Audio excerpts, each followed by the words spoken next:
Hello, my name is Madeline Blaha, and thank you for taking the time to watch my presentation evaluating teen spaces. Today, we are going to be evaluating the teen space at the Old Town Newhall Library using the Nordic four-space model. We'll be going over what works, what doesn't work, what can be improved, and just exploring the space. So this presentation will be formatted into 6 parts. We'll have an introduction talking about the Old Town Newhall Library. We will be breaking down the Nordic four-space model as we use it as a rubric. I will be showing off the teen space, and then we're going to get into a discussion about what works well in this space. Then we will move on to what needs help, and finally we'll wrap it all up with a conclusion. As aforementioned, this presentation aims to evaluate the teen space of the Old Town Newhall Library through the lens of the Nordic four-space model. The Old Town Newhall Library is nestled in the historic downtown district of Santa Clarita, California. This library's teen section successfully implements the four-space model with an inspiration space, a learning space, a meeting space, and a performative space. There are a few ways that the library can optimize its space for teens, which will be elaborated further throughout the presentation. Some of these points are a lack of customizable space, poor location of the Friends of the Library bookstore, and a few furniture issues. So we're going to take a second to talk about the Nordic four-space model. The four-space model was proposed by Danish MLIS scientists. I'm not going to attempt to pronounce their names. You can go ahead and read their names in the slide. But the model was designed to offer a framework for discussions of how public libraries should be designed, developed, redesigned, and thought about as they have changed over time. The model takes into account societal trends like the experience culture and how this has shaped libraries from silent repositories of information and into bustling cultural centers. The model describes 4 theoretical spaces: the inspiration space, the learning space, the meeting space, and the performative space. These theoretical spaces are all meant to support experience, involvement, empowerment, and innovation. The spaces do not need to be physical rooms, but rather be identifiable throughout the entire space of the library. Let's take a second to talk about the inspiration space. The inspiration space underpins the themes of innovation and experience.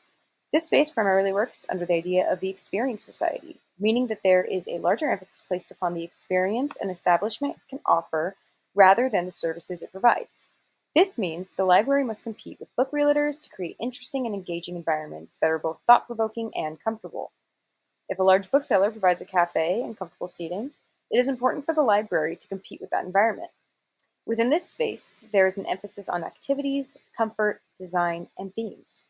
The design of this space should be eclectic and make a user think and want to interact with their environment. Next up is the idea of the learning space. The learning space underpins experience and empowerment. Most libraries already operate as learning spaces innately by being homes for large collections of information. In these spaces, users are able to learn intuitively and have access to information they need. In recent years, learning has transitioned from passive activities like memorization and reading to active activities that are dialogue-oriented. Scholars have found that young people prefer to learn through play and interaction. A learning space can take the shape of a homework cafe, study places, or open courses where users are encouraged to work together. Next up is the meeting space. The meeting space underpins empowerment and involvement. The idea of the meeting space derives from 2 scholarly theorists, Ray Oldenburg and Ragnar Odinson. In The Great Good Place by Oldenburg, he explains that American people need a third place to go between work and home. This third place acts as a place where people can meet crosswire of generations, culture, and ethnic backgrounds. The thinking stipulates that it is important to the health of society for citizens to have interactions with those who have different viewpoints. On the other hand, Odinson argues that there needs to exist both low-intensive meeting places and high-intensive meeting places, meaning that a viable community needs spaces to interact with both like-minded individuals and those with oppositional viewpoints. This is how the meeting space essentially operates, as an area where people can have non-committal interactions with each other if they so choose to. where citizens can meet with their friends or have a new and authentic interaction with another person. In these spaces, one is looking for a large seating selection in an area that creates both proximity to others and comfort. The performative space underpins both involvement and innovation. This space arises when users are given the tools to engage and create. This form of production is enacted through the collaboration on creative projects or the publication of ideas. The main purpose of this space is to bring together and have patrons create. This space is where new artistic expressions can meet and align with culture. The following slides are meant to give you an idea of what the teen space looks like. So feel free to take a second and pause the video as you need to in order to get a full understanding of the teen space at the Old Town Newhall Library.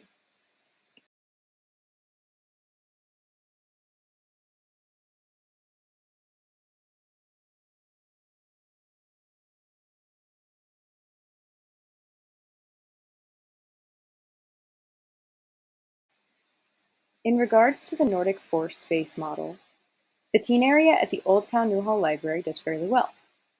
The majority neutral design of the space lends itself to the enjoyment of different generations of teens as the years pass. The teen space flow of seating arrangements and collections provide ample and creative avenues for teens to use the space. They can elect to use the space to gather as a meeting space in one area, while others can use the study room as a learning space. The availability of ample computers directly situated next to the teen librarian's service desk creates a successful learning space where teens can seek information from authoritative sources and get help doing so. This makes for a strong learning space, as access to technology like desktops and printers are one of the most commonly requested themes amongst both teens and librarians. This section of the library serves as a homework space or a place where teens can meet and play fun computer games, so it doubles as a meeting space. This space seems to place an emphasis on experience, empowerment, and involvement. The space's proximity to the makerspace suggests the possibility of creation to the user, even if the space is only open for programs.